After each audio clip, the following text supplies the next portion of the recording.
I'll be honest, I don't know if many categories have as much of that as GRC because there's a lot of tedious, cumbersome activities in the category for folks that have done GRC work throughout our careers. We are an actually AI native enterprise GRC platform. We support Fortune 500 companies and well-known brands like Dropbox, Major League Soccer, and so on, manage their end-to-end GRC platform with AI agents that are fully customized to support them with their work. What I love about this conversation is I feel like we're going to hear the reality of doing that rather than some of the companies who are kind of AI washing the category.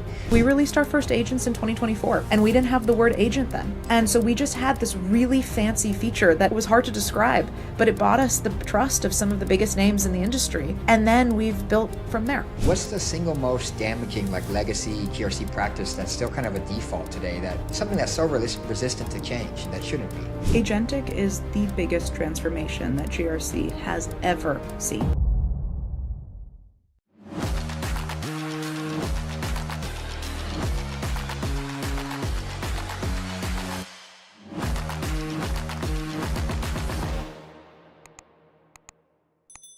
Thank you for joining the Resilient Cyber Show. My name is Chris Hughes, and today I'm joined by Richa Kaul. Richa, thanks for being here. Thanks for having me, Chris. Excited to be here. Yeah, as you know, the topic of governance, risk, and compliance and all the problems therein is something I'm highly passionate about. But for folks that don't know you and the team, can you tell us a bit about your background and what you all are up to? Yeah, absolutely. The founder and CEO of Complyance with a Y. We are an actually AI native enterprise GRC platform. We support Fortune 500 companies and well-known brands like Dropbox, Major League Soccer, and so on, manage their end-to-end GRC platform with AI agents that are fully customized to support them with their work. Yeah, what I love about this conversation is I feel like we're going to hear the reality of doing that rather than some of the companies who are kind of AI washing the category. But before we kind of get into all of that, I'm curious, what's your personal background in the sense of why this category, why this problem? Before we dive into the company and the category, what drew you to this particular problem? Well, thanks for asking. There's a career answer and then there's a personal answer. Maybe I'll start with the career one. I actually started my career in public sector, working first at McKinsey and then for the state of Virginia, or Commonwealth of Virginia, if you're particular, to actually work on the policy side of things. So I was working on everything from, drone privacy policy, sitting on committees for autonomous vehicle security. Basically, my constituents were tech companies and figuring out how to balance the kind of burden of regulation with the incentives and, investments required for innovation. And being on the regulation side of things and actually being part of creating those types of policies, it felt like it was time when I thought I was ready to move over to tech. So then I worked in tech and I was chief strategy officer for a legal tech company and, led part of their security and felt some of the impacts of those regulations that get made. And it felt like compliance was a perfect blend of both of those two things, right? Compliance with the Y became all about how do you enable companies to abide by these regulations and requirements while not putting in, absurd amounts of investments and resources to actually do that, and allowing them to focus on real security culture rather than focusing on these, tiny check the box exercises that felt reactive. And a lot of the agents are built actually to do that, which then frees up humans to do things like make strategic decisions, build security culture, right? Those things that agents can't do. And so that's what it's all about. Yeah, you said several things that I suspect I'll probably want to go deeper on throughout the conversation, but that are super important. First off is in my career, I've done a lot of time in the public sector too, in the military, and then as a federal government employee at different agencies, including FedRAMP and so on. And the people that write the policy almost never are on the other end of having to live it. And then conversely, the people who are doing the tech, they never are on the policy side and they just don't understand that why are we even doing this? What the hell is the point of this? And who the hell wrote this? And those kind of things. And so I think that's really cool that you got to live both sides of that. and kind of see it from both perspectives. And then, also you're getting at the point of using AI and agents to kind of get to, we've heard that phrase services as a software, right? Or where we can use agents to free up humans from tedious, cumbersome activities.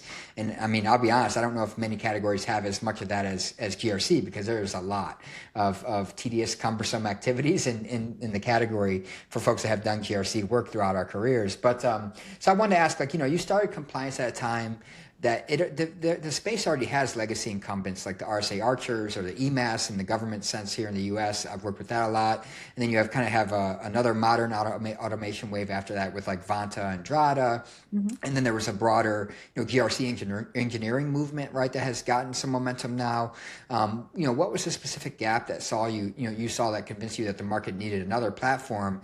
And you kind of touched on this in the opening, but the AI first, AI native aspect, why did that become kind of the wedge? Yeah, great question. If you'll hear me for a second, Chris, I'll lay out kind of my visual matrix of the GRC market, and I think you'll sort of see where the white space is when I do that. I think that when you think about the kind of XY axis of the GRC market, it was very clear to me from the outset, and it hasn't actually changed very much. On the x-axis, you can think of almost a discrete axis of size of customer base. I'm going to say size of primary customer base. And of course, you have everywhere from startup to Fortune 500. What we saw, and still remains true, is that the Vanta, Dratas of the world have historically had their primary customer base as startups. And because they had so many years serving those customers, it's still their primary customer base in terms of numbers of accounts. And so their product is really built for that kind of startup to maybe lower end of mid-market range. On the other end of the spectrum, you have the Archers and the audit boards and so on serving those Fortune 500 clients. Great. On the y-axis, you have what I think of as level of automation. Kind of on the lower end of the y-axis, you have a repository. Can you move up into workflow automation, integrations, and then finally AI? What you saw is a very clear line. Let me try to do it. I don't know which way it's going to flip, so I'm going to turn like this. The line was like this, right? It just went like this. It was like all these startup players, Vanta, Drata, they all had great automation. All of the folks on the far right of the x-axis had repository features, and they were trying to reach up into workflow automation, but it was just barely even crossing that threshold, let alone true automations and AI. That's because their platforms were built in a very different way. Now, it's very unusual, as you well know, for a startup that we were a few years ago to come in and serve enterprise. But we decided from the get-go that that's what we were going to do. We actually put our heads down for 2 years. We put our heads down and built a product. And then we released it. And so what happened is that we built an enterprise-grade product from the start, and we made bets on AI and infrastructure then that have paid off now. Honestly, a part of that, as we all know, is just luck. We picked the right providers, we made the right infrastructure choices, and a part of it is just our great engineering team.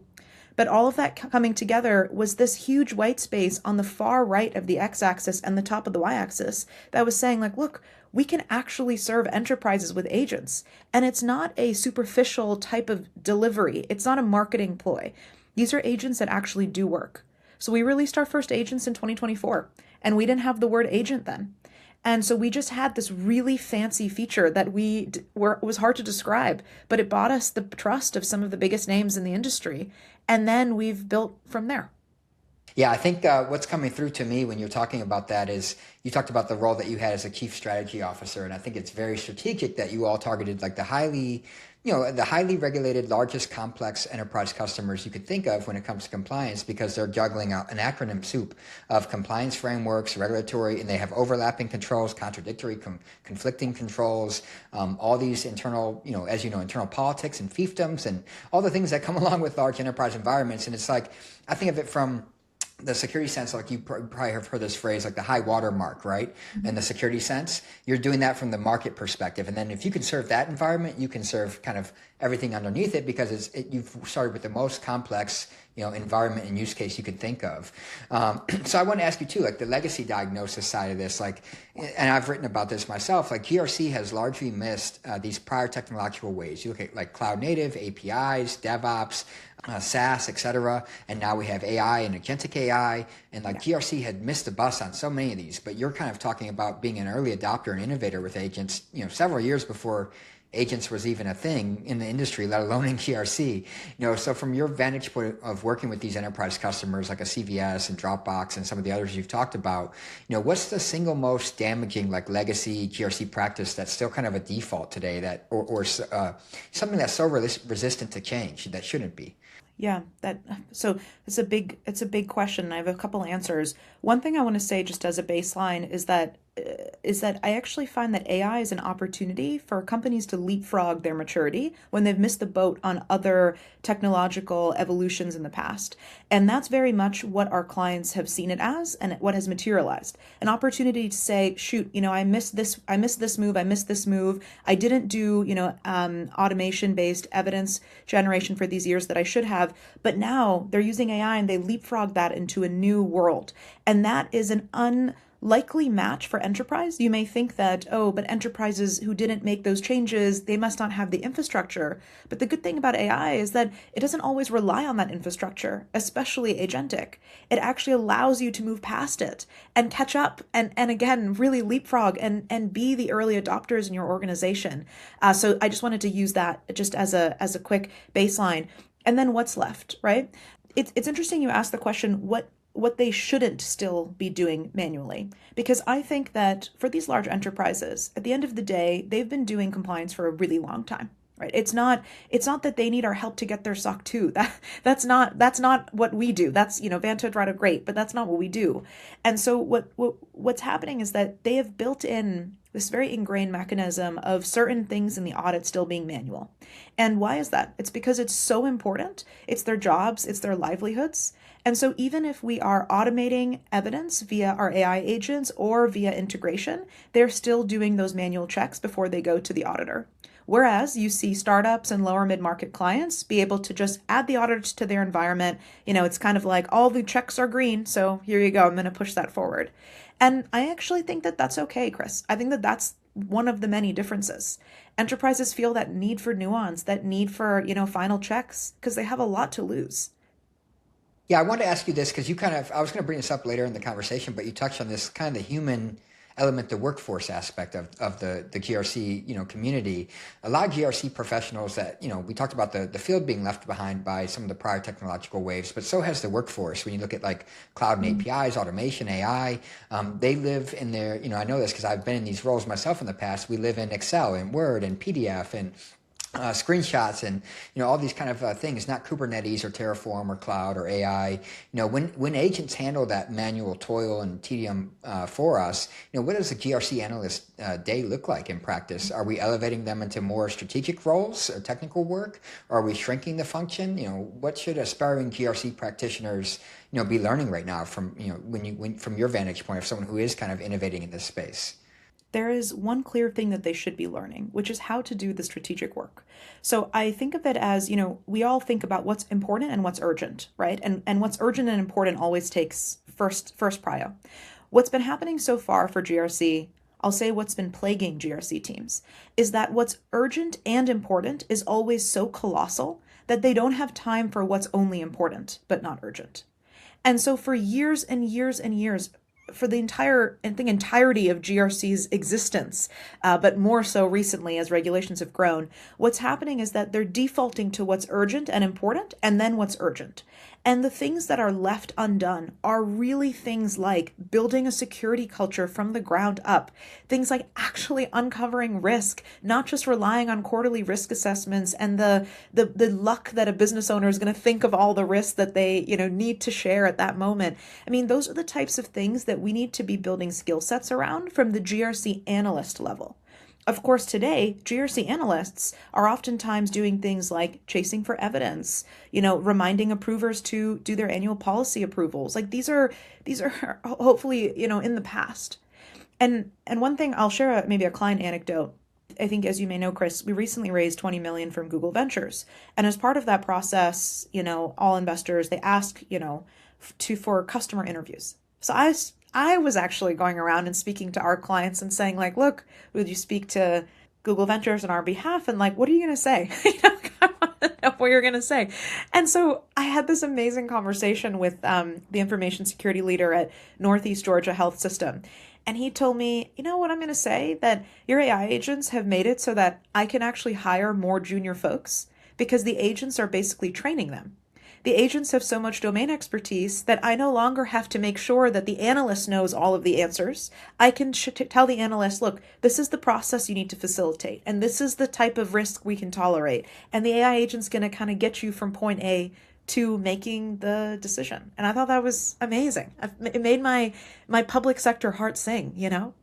Yeah, I think that's super cool to hear it as a force multiplier for the workforce rather than, kind of this doom and gloom. It's going to eliminate everyone's roles and like, it pull the rung up the ladder where people can't, get into the field and so on, like the kind of narratives we hear in the industry. I want to ask you too about this. You kind of touched on this with SOC 2. The industry in this community of GRC has a bit of a commoditization crisis underway. Especially, I don't want to name names, but everyone's familiar with like some of the credibility crisis in the companies that were in the spotlight when it comes to like, 9K for a SOC 2 report or SOC in a box or, X weeks to get you compliant with XYZ, like all these jokes that practitioners throw around, how do you build an AI powered platform that delivers like that reduction in manual work without contributing to like, some of the, whether real or at least perceived, efficiency versus rubber stamping kind of dialogue that we hear? Yeah. I mean, it's a big answer because it's such an important answer. So there's a few truths that we have to just state out loud. None of our time savings, none of our cost savings, none of that is about the external audit. That's just the firm line drawn in the sand. We do not sell external audits. We do not push partners for external audits to our clients. And our AI does not support the external assessment of controls, period, full stop. That's kind of truth one. I think truth two is that as an enterprise grade platform, what we are doing is not helping clients get to checkboxes as soon as possible, right? That's not our value proposition at all. In fact, to our clients, that would be almost foreign. They have SOC 2 happening for a decade before we've even entered the picture. So for them, they already have their auditors in place. They already have, their evidence from prior years, and they're not looking for shortcuts at all. They're actually looking to do more. They want to say, I want to go beyond SOC 2. What are my next goals? Honestly, Chris, that's one of the reasons I love serving the enterprise, because you don't even touch some of this commoditization problem when your clients are the people who care about the whys behind compliance, right? Like that's literally the ethos of our company. I love that answer so much, and it speaks to me because you touched on this. I wrote this in an article. Like that, you always hear like compliance isn't security, right? And I've argued that, like in an article I wrote, that compliance is the floor, it's not the ceiling. And to your point, those enterprise customers, like SOC 2, they've already done that a long time ago, and it will always be pervasive and persistent for them. It's not like, it speaks to the customers you're serving. It's not that quick checkbox. We're a startup. We just need to get this out of the way so we can move forward and get raise a round or get some early customers, et cetera, et cetera. These are large, complex environments with long-standing compliance requirements that are not just going to go away. It's not just a checkbox on the road. Like it's something that it's a program that they sustain, and it's part of their overall security program and function in the enterprise. I did want to ask you a question about the auditors, because you talked about you all don't focus on doing audits, things of that nature. When it comes to producing a GRC platform, for example, like there is a need for the auditing ecosystem to kind of accept it or embrace it. When you look at like 3PAOs, SOC 2 firms, CMMC assessors, all these entities, internal audit functions, et cetera, they have to warm up to the idea of AI generated evidence summaries, agents kind of working alongside or in tandem with them, AI reviews of control postures, and so on. What do you think it takes for an AI-driven continuous assessment to become like a legitimate thing among the auditors and something they embrace rather than maybe rather resisting? Yeah. So I would almost say that there's almost like a pane of glass, right, between the internal team and the external assessor. What I believe is that internal teams should have AI agents that run and operate and run internal audits and do assessments of controls in a qualitative way, not just red light, green light integration checks, and do all of that in your environment. And now what happens is that you get all of the benefit of those checks and you're ready to put your best face forward against the glass. On this side, you have the external auditors, and those guys are actually using AI tools too, right? And they should be doing it on their side of the glass. And on their side of the glass, they may have, AI also running checks. It's almost laughable right now. You have AI on both sides, but it is what it is. They have their AI running checks. They're obviously, I'm hoping, doing human review to create their work papers and so on. And so they're on this side of the glass. And it's like, okay, the information that's there, they can see in, these guys can see, but they don't need to have the same AI engine operating on both sides of the glass. And I think that that's where the kind of line needs to get drawn. And you can see each other, they know we're using AI agents. We know, they're using AI agents or whatever. But it shouldn't be one and the same agent, because at the end of the day, agents are a way for humans to do work faster, and then the human needs to sign off. And in both cases, in the example I just gave, humans are signing off on each side of the glass. Now, I think where the line needs to be drawn very clearly is commercially, right? We don't sell agents that do external audits. Like, we don't sell external audits at all. We don't push partners. When it comes to the adoption from those external parties, we've actually seen that we can ride the wave that's been put before us for a while now. External assessors, they're happy to, do audits in our platform. They're not using the agents to do the audit. They don't even have access to the agents, actually. They have they use their own stuff, however that works, or you can always export it or integrate with their systems, but that's the line. Yeah, that makes a lot of sense in that terms of that framing of, in many different ways of both, the agents serving both entities. And I feel like we're seeing this play out in every aspect of cyber. Like, attackers are using agents. Defenders are going to use agents. Like, it's the same thing with the auditing kind of dynamic between internal and external auditing functions. And I want to dig a deeper on the agentic piece of this, because it's a big aspect of what you all do, and you've been doing it for several years before it kind of became mainstream. The first wave of modern GRC tools, had automated evidence collection and dashboards, which was a big step forward for the community. But it still often had like every alert being read by a human or routing to a human and so on. What does Agentic actually unlock beyond that? Like, walk us through some of what changes when an agent can detect, analyze, draft remediations, track resolutions end to end, first kind of just flagging and notifying and kind of moving the work faster to a different bottleneck in the process, if that makes sense. Oh, makes complete sense. Agentic creates a transformation in the process itself, right? What happens is that in an integration-based environment, you are actually very limited. Of course, it's better than manual, but it only increases your impact on one vector. So what I mean by that is you can get a more continuous feed, but you're not actually doing much else in terms of, relieving yourself, right? Because it's just flagging the same risks to you. It's flagging the same things. Of course, again, it's more continuous. It's more complete from a number, like you go from point in time samples into something that's actually continuous. Great. But what happens with AI is that you can elevate that to a qualitative human-like assessment. I'll give you a very clear example.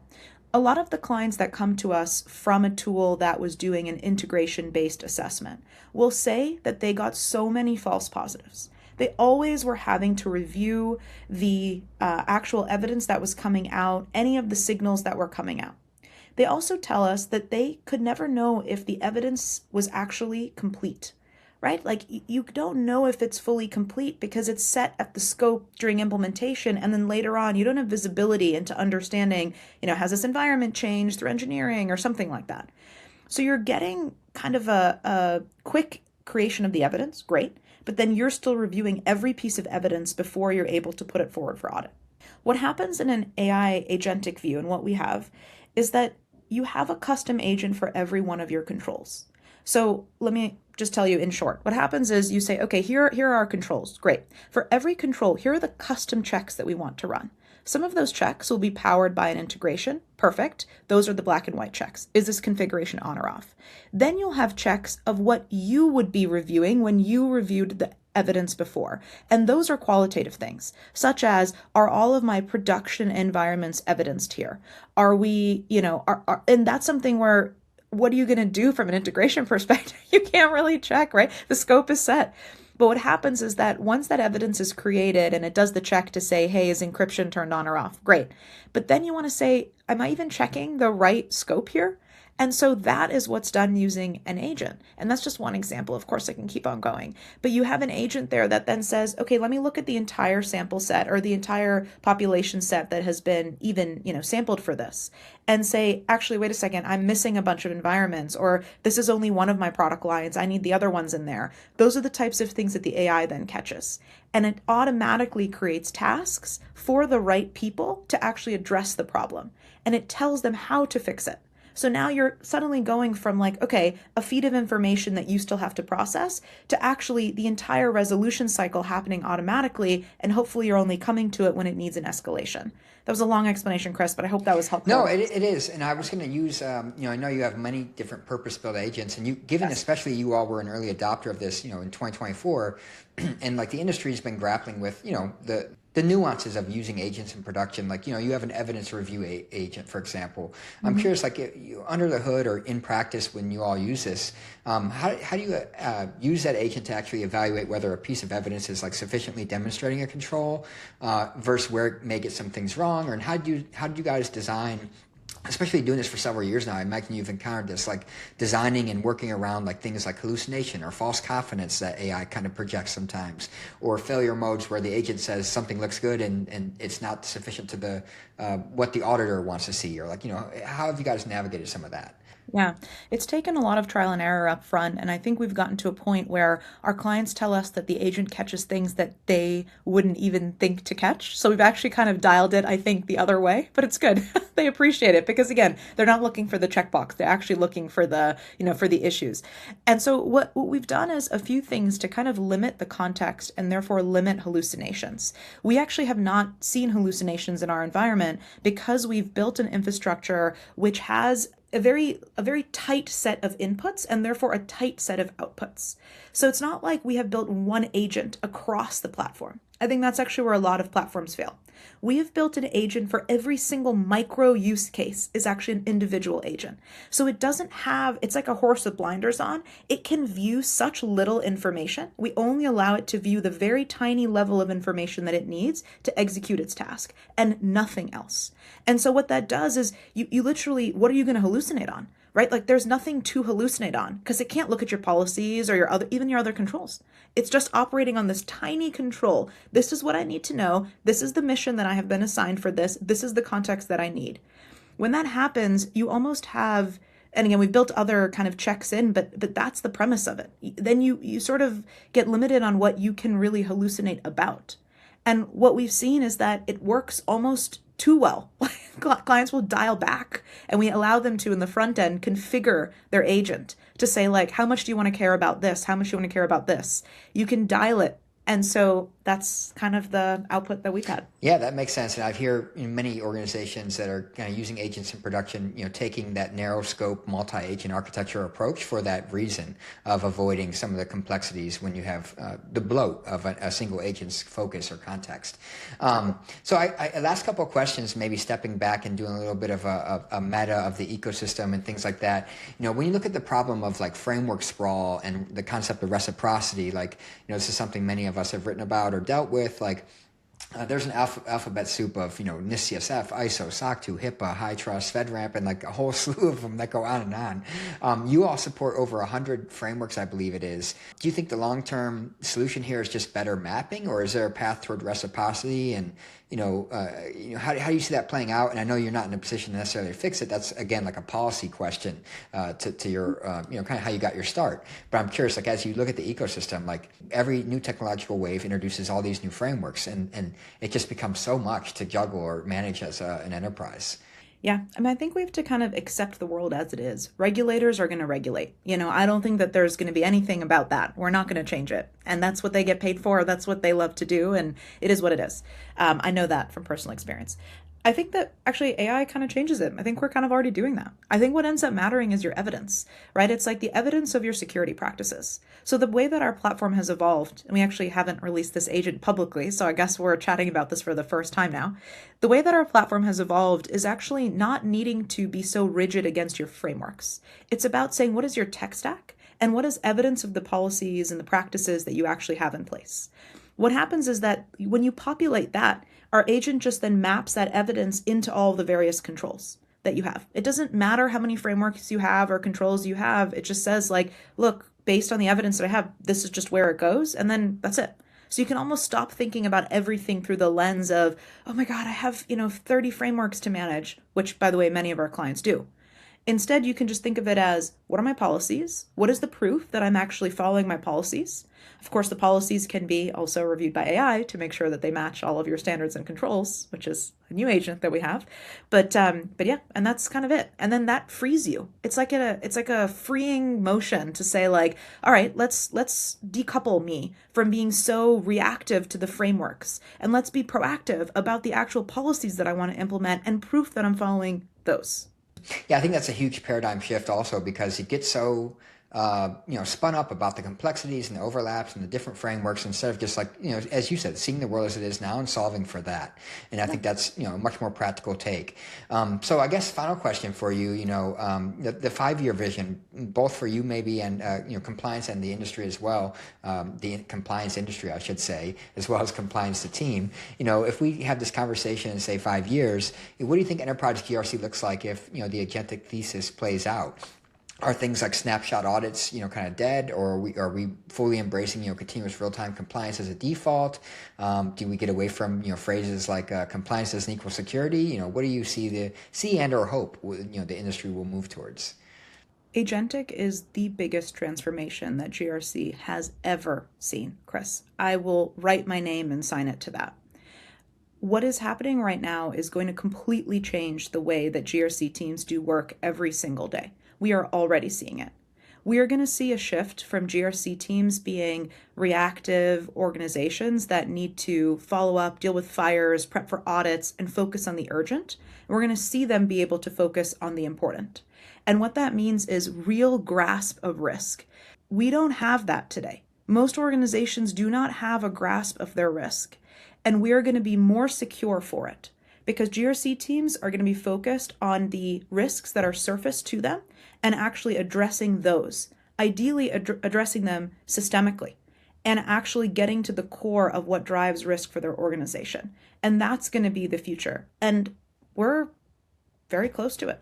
Yeah, I think what's really neat is not only do you believe that, but you are building it. And, I had to laugh a little bit when you said like the risk piece is missing, because I it's like GRC, but the R is silent. Like it's just compliance essentially. And like the risk management piece is kind of absent from that. And that's why it's become a siloed function in the organization and security programs. So thank you. This has been an awesome, awesome conversation. You've demonstrated that you understand the ecosystem, the industry, and you're using technological capabilities, right, to really fundamentally change how this is done. For folks that want to learn more about compliance and the team, where should they go? What should they keep an eye out for?